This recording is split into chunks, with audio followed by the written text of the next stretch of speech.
The promise of their first child was a tangible thing in the spring of 2025. A low, happy hum beneath the floorboards of their new suburban home. For Jessica and Ryan, the house was more than just lumber and drywall.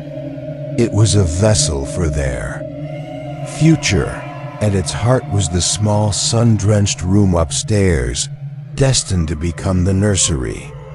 3 months before the due date, they stood in its doorway, hands clasped, dreaming in tandem.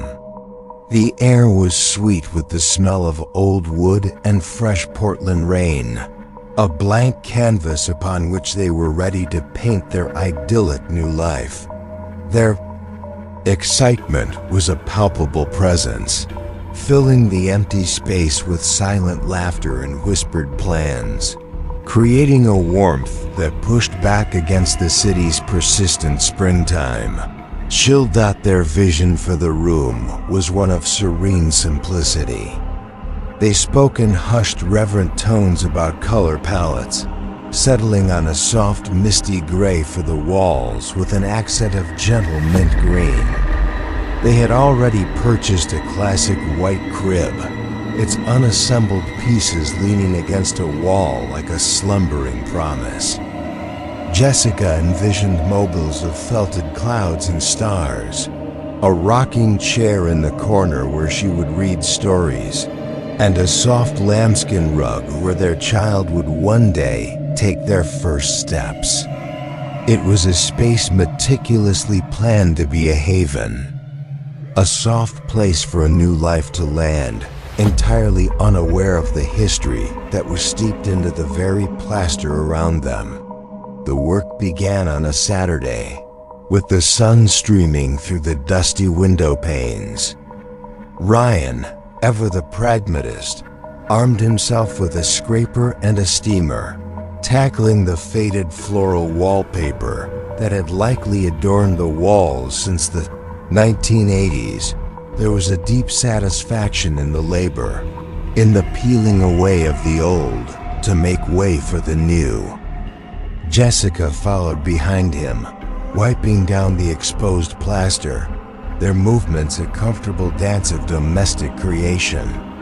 The rhythmic scrape of the tool against the wall was a steady percussion, a soundtrack to their shared endeavor, and with each strip of paper that fell away, they felt they were claiming the house more fully as their own. It was Ryan's scraper that found it first. The tool, which had been gliding smoothly, snagged with a harsh grating sound. He pulled back a stubborn section of wallpaper and frowned. There, carved directly into the original horsehair plaster, was a symbol. It was not the crude scratching of a bored teenager. It was deliberate, intricate, and deeply unsettling. It was composed of a single unbroken line that looped and coiled in on itself, creating a complex knot-like pattern that seemed to defy geometric logic. It was both elegant and unnerving, like a piece of calligraphy from a language that had no business existing. Their initial reaction was one of annoyance. The carving was deep, and it would take a considerable amount of plaster to smooth it over. Ryan grumbled about previous owners, speculating that it might have been some bizarre art project or a remnant from a college student's dalliance with occultism. They laughed it off, albeit with a slight tremor of unease, agreeing to simply fill it in and forget about it. It was just a weird quirk of an old house, nothing more. A story to tell friends over dinner one day. They were determined to not let it cast a shadow on their project, on the perfect room they were building for their perfect, imagined future. But as they methodically stripped away more of the decades-old paper, they found that the symbol was not alone. More carvings emerged, scattered across the walls in what first seemed like a random pattern. There was another near the floor, this one resembling a stylized watchful eye, and a third above the doorframe, a series of interlocking lines that gave the impression of a cage or a barrier. They were all unique, yet they all shared the same unnerving design philosophy, the same sense of ancient, purposeful creation that made the hairs on Jessica's arms stand on end with each new discovery. The cheerful atmosphere of the morning began to curdle. The room no longer felt like a blank canvas, but like a desecrated space, a historical record of something they could not comprehend. Ryan worked in a tense silence, his jaw tight, the scraping sound now seeming more like an intrusion than an act of creation. The air grew heavy and cold, a specific localized chill that seemed to emanate directly from the walls themselves. The sun, which had been so bright, now seemed to cast long, distorted shadows that clung to the corners of the room like waiting things. A deep, instinctual dread began to bloom in Jessica's chest. It was a cold and primal fear, an animalistic urge to protect her unborn child from an unseen threat. She placed a hand over her swollen belly, feeling the gentle flutter of a kick from within, and was suddenly struck by the powerful, irrational certainty that the room was aware of their presence. It felt less like architecture and more like an organism, one that was holding its breath, observing their intrusion with a silent, patient malevolence that felt infinitely old. She tried to articulate the feeling to Ryan, to explain the suffocating sense of being watched, but the words felt flimsy and foolish as they left her lips. "This room," she began, her voice a near whisper, "it doesn't feel right." Ryan, though visibly on edge himself, forced a reassuring smile. He suggested they call it a day, that they were just tired and letting the strange carvings get to them. They closed the door on the half-stripped room, but the oppressive atmosphere seemed to follow them, and the images of those looping, impossible symbols were seared into their minds, a silent testament to the secrets the house was not yet ready to yield. Determined to wrestle back control, they returned the following morning armed with spackle, putty knives, and a gallon of expensive, stain-blocking primer. They worked with a focused, almost frantic energy, methodically filling and smoothing. Over each carved symbol, Ryan applied the thick white primer with a heavy roller, burying the unsettling designs under a sterile, unblemished coat of paint. With every section of wall that disappeared beneath the white, a small measure of their anxiety seemed to dissipate with it. When the last symbol was covered, they stood back, breathing a collective sigh of relief. They had imposed their will upon the room. They had made it theirs again. Feeling victorious, they decided to leave the primer to cure overnight, closing the door on the stark white walls. They spent the rest of the day in the relative safety and normality of their living room, meticulously assembling the new crib. The simple domestic act of following instructions and tightening bolts with an Allen key felt grounding, a powerful antidote to the strangeness that had taken root upstairs. They were building a piece of their future, a tangible object of hope. And for a few hours, they managed to convince themselves that the unsettling chapter of the nursery was well and truly over. The morning light revealed the folly of that hope. When Ryan opened the nursery door, a gasp caught in his throat. Jessica pushed past him and saw it, her heart plummeting into the pit of her stomach. The primer had not just cracked or chipped. It had blistered and peeled away in precise, deliberate patterns, flawlessly tracing the outlines of the symbols it was meant to conceal. The carvings were once again visible, now framed by the ruined paint, standing out in stark, defiant relief. The room was thick with a strange chemical smell, like the aftermath of a lightning strike, a scent of ozone and charged air. Ryan's carefully constructed wall of rationalizations began to crumble into dust. He muttered about atmospheric pressure, about a bad reaction between the new primer and the ancient plaster, any explanation that didn't involve the supernatural. His denial felt hollow even to his own ears. In a fit of frustrated terror, he began scraping away the peeled paint, his movements jerky and aggressive. He drove to the hardware store and returned with a different brand, a chemically potent shellac-based primer guaranteed to cover any stain, to seal any surface. He was no longer renovating a room. He was now waging a war against it, while Ryan recoated the walls with the pungent, fume-heavy shellac. Jessica found herself unable to fight the room's pull. Instead, she documented it.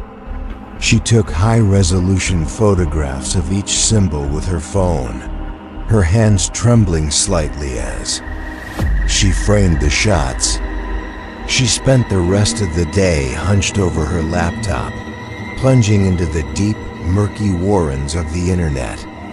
She cross-referenced the images with databases of archaic symbology, archaeological markings, and esoteric folklore. She found no exact matches, but the recurring themes in her search results were chillingly consistent. The symbols were described in obscure forums and digitized occult texts as wards of protection, sigils of binding, or markers for a place of sanctuary, the resistance. From the room began to escalate from passive defiance to active obstruction. A 5-foot-wide roll of plush carpeting, delivered that afternoon and left in the center of the room, was discovered the next morning to have been unrolled and wedged tightly against the door from the inside. It took their combined weight and a significant amount of force to push the door open even a few inches. There was no possible way it could have moved on its own. The act felt pointed, a clear and unambiguous message to stay out. Their tools became the next target. A claw hammer that Ryan had left on the windowsill vanished without a trace, only to reappear 2 days later, placed neatly on the center of their kitchen table.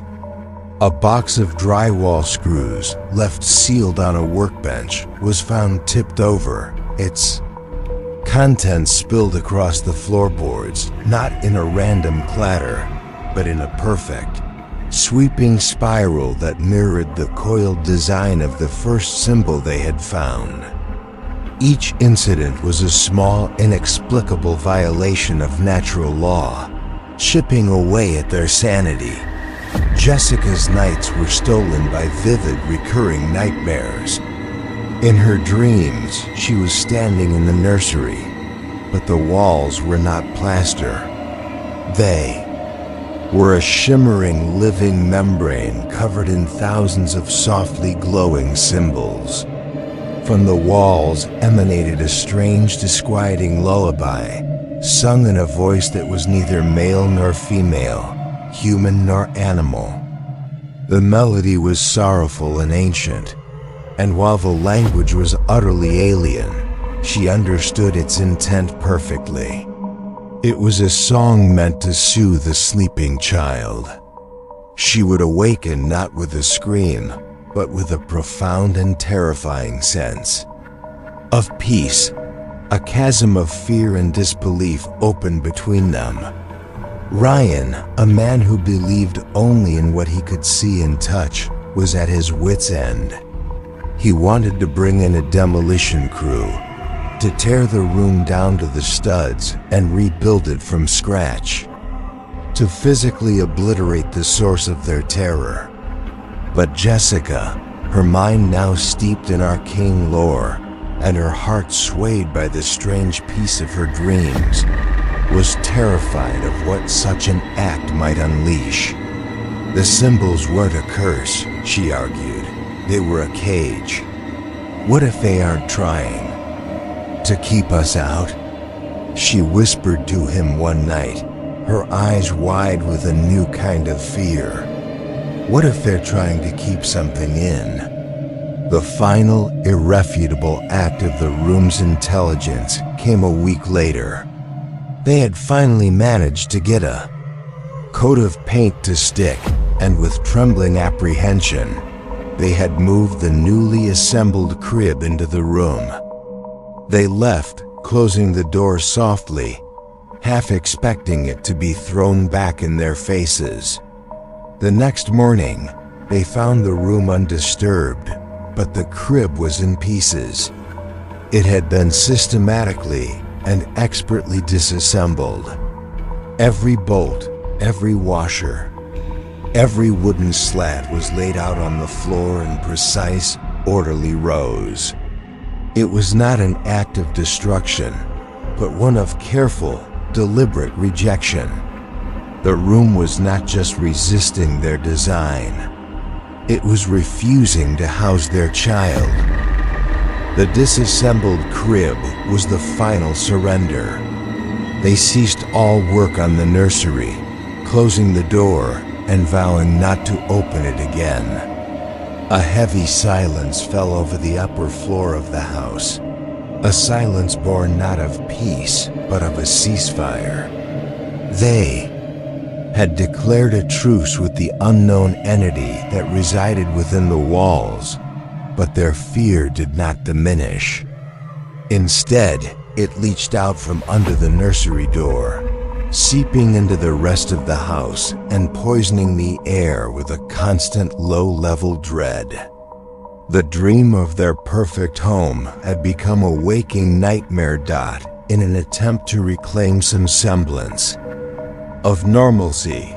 They purchased a baby monitor, setting up the camera in their own bedroom where a bassinet now stood waiting. They'd placed the receiver on their nightstand, hoping its silence would be a comfort. For several days, it was. The only sound was the faint, rhythmic static of an open channel. It was a fragile, electronic piece, but it was peace nonetheless. They began to sleep a little easier, the closed nursery door becoming a boundary they hoped the strangeness would not cross. That hope was shattered late one night. The monitor crackled to life, startling them both from a light, uneasy sleep. It wasn't the cry of a neighbor's baby or a stray radio signal. It was a faint, melodic sound, a humming that slowly coalesced into a recognizable tune. It was a lullaby, but one unlike any they had ever heard. The melody was discordant and ancient, filled with melancholic, alien intervals that seemed to vibrate with a deep, resonant sadness. There was no mistaking its source. It sounded as if it were being hummed by someone standing in the hallway, right outside the nursery door. Ryan, his fear instantly transmuting into rage, snatched the receiver from the nightstand, his knuckles white as he prepared to smash it against the wall. But Jessica's hand shot out, stopping him. "Wait," she whispered, her eyes fixed on the device. She listened intently, her head tilted. "It sounds lonely," she said, her voice filled with a strange empathy. As she spoke, the humming faltered, dissolving into a sound that was unnervingly like soft, choked weeping, before vanishing completely into a hiss of empty static. Something shifted in Jessica after that night. Her fear of the room began a slow, strange transformation into a kind of protective reverence. She found herself drawn to the nursery, standing before the closed door not with terror, but with a curious sense of kinship. She noticed that the baby was most active when she was near. The room, its kicks and flutters not frantic or distressed, but calm and rhythmic, as if responding to a presence only they could feel. The chilling thought began to take root in her mind. The room was not a threat to her child. It was a guardian. This shift in her perspective terrified Ryan more than any of the phenomena had. He watched as his wife, the pragmatic woman he loved, began to treat the haunted room like a holy sanctuary. He pleaded with her to consider moving, to sell the house and cut their losses, to escape the oppressive atmosphere that was suffocating them. But Jessica was immovable. "We can't leave," she would say, her hand resting instinctively on her belly. "This is the safest place for the baby." He started to fear not for their physical safety, but for her sanity. The warnings became more direct, more personal. One afternoon, as Jessica walked down the hallway, a flicker of movement in her peripheral vision made her stop. From the corner of her eye, she saw it clearly. The nursery door was cracked open a few inches. Peeking out from the sliver of darkness was the distinct silhouette of a small child. It was short, its form indistinct and hazy, and it seemed to hunched over as if in sorrow or shyness. The instant she turned her head for a direct look, it was gone, and the door was firmly shut. It hadn't felt malevolent, merely watchful. She kept the vision of the shadowy child to herself. Ryan was already fragile, his nerves frayed raw. Sharing her experience would only push him further away, and she felt a growing, inexplicable need to protect the secret of the room. A bizarre understanding began to form between her and the unseen presence. She started to speak to it, whispering through the solid wood of the door. She told it about her day, about her hopes for the baby, about the tiny clothes she had bought. She promised that they would leave it in peace, and as she did, the house settled. The strange occurrences stopped Dot in the final weeks of her pregnancy. Jessica came to a quiet, profound, and perhaps unhinged conclusion. The entity in the room was not trapped, nor was it malevolent.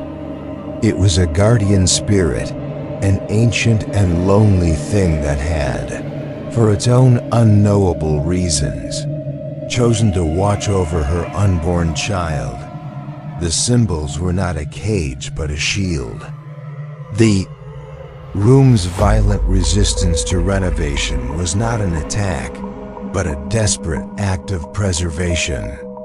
The unfinished nursery wasn't a failure. It was a sacred, protected space, a cradle it refused to relinquish to their paint and wallpaper. The last few weeks of the pregnancy passed in a state of suspended dread. The nursery door remained a silent, sealed boundary in their home and in their marriage. Ryan stayed, torn between his logical mind telling him to flee and his heart telling him he could not abandon his wife when she was so vulnerable. Jessica, for her part, drew a strange strength from the house's quietude, convinced she had brought an understanding with its primary resident. Their baby's belongings, the bassinet, the changing table, the boxes of diapers, were all crammed into a corner of their own bedroom, a testament to the territory they had ceded. The night Jessica's contractions began, the world outside seemed to break with her. A savage spring thunderstorm descended upon Portland, unleashing a torrent of wind and rain that rattled the window panes and shook the very foundations of the house. The sky was a strobe of frantic lightning, and the wind howled with the grief of 1,000 voices.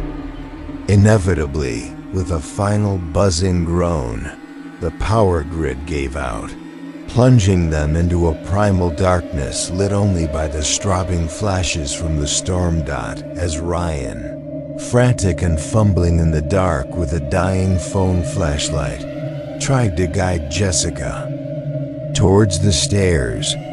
A tremendous crash echoed from the floor above them. It was not the organic boom of thunder, but the sharp, violent splintering of wood. Ryan's blood ran cold. The sound had come directly from the nursery. His immediate, terrifying thought was that a huge oak branch from the backyard had finally broken free and smashed through the roof and into the forbiddance room. "We have to go," Jessica cried, a contraction seizing her, but Ryan was already shaking his head, his face pale in the intermittent flashes of lightning. "I have to see," he insisted, his voice tight with adrenaline. "If the roof is gone, the whole upstairs could get flooded." Ignoring her panicked protests, he grabbed a heavy-duty flashlight from the kitchen drawer and ascended the stairs, each step a drumbeat of pure dread.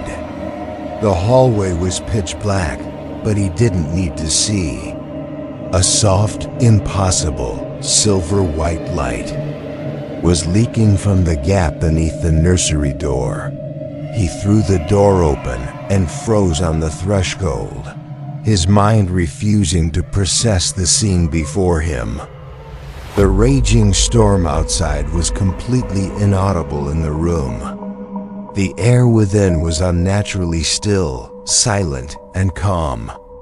There was no hole in the roof, no shattered window, no damage at all. The source of the ethereal light was the walls themselves. Every single symbol they had tried to erase was now glowing with a soft, pulsing luminescence, turning the small room into a celestial grotto. The source of the splintering crash was also terrifyingly clear. In the absolute center of the room stood the white crib. It was no longer in pieces, but was now perfectly and flawlessly assembled. Its construction so immaculate, it seemed it had grown into place rather than been built. The light in the room seemed to coalesce around it, making the simple white paint shimmer as if it were carved from mother of pearl. It hadn't been a branch breaking. It had been the sound of the crib snapping itself into its final correct form. Lying within the glowing crib, nestled in what looked like a blanket woven from captured starlight and nebulae, was a small swaddled form. It had the shape of a newborn, but it was featureless, composed not of flesh and blood, but of pure, concentrated light and shadow. It radiated an aura of profound peace, of immense age, and of a power that felt both parental and cosmic. It was not a child, Ryan realized with a sense of dizzying awe, but the archetype of one. It was the spirit of guardianship itself. As Ryan stared, Paralyzed by the sheer impossibility of it all, the form in the crib stirred. It did not wake, but rather began to unravel, its light gently dimming as it dissolved into 1,000 tiny motes of silver dust. These motes floated upwards like ethereal spores, winking out of existence one by one. As the last mote vanished, the glow on the walls faded in perfect unison, the intricate symbols receding until they were once again nothing more than faint, inert scratches in the plaster. The presence was gone. The room was just a room. He stumbled back down the stairs, his mind a wasteland of shattered certainties, unable to speak a word of what he had seen. They raced through the storm-lashed streets to the hospital, and their son was born just as the first rays of a clean-washed dawn broke over the city. He was beautiful, healthy, and perfectly ordinary. When they brought him home 2 days later, the house felt fundamentally different. The oppressive weight, the feeling of being watched, was gone. It was, for the first time, simply their house. Weeks went by, and life settled into a new rhythm of feeding and sleeping. One quiet afternoon, holding her son, something called to Jessica. She walked to the nursery and, with a deep breath, pushed the door open. The room was empty, neutral, and silent. She looked at the walls, her heart pounding, but they were flawlessly smooth. The plaster was perfect, unblemished. The symbols were gone, as if they had never existed. The room was a blank canvas, finally ready for their paint. As she turned to leave, a stray sunbeam caught a detail she had never noticed. On the back of her baby's tiny, sleeping hand, as faint as a watermark on paper, was a small birthmark. Her breath caught in her throat. It was a perfect miniature replica of the first complex interlocking symbol they had found carved into the wall. It was not a mark of a curse, but the final fading signature of a guardian who had completed its watch.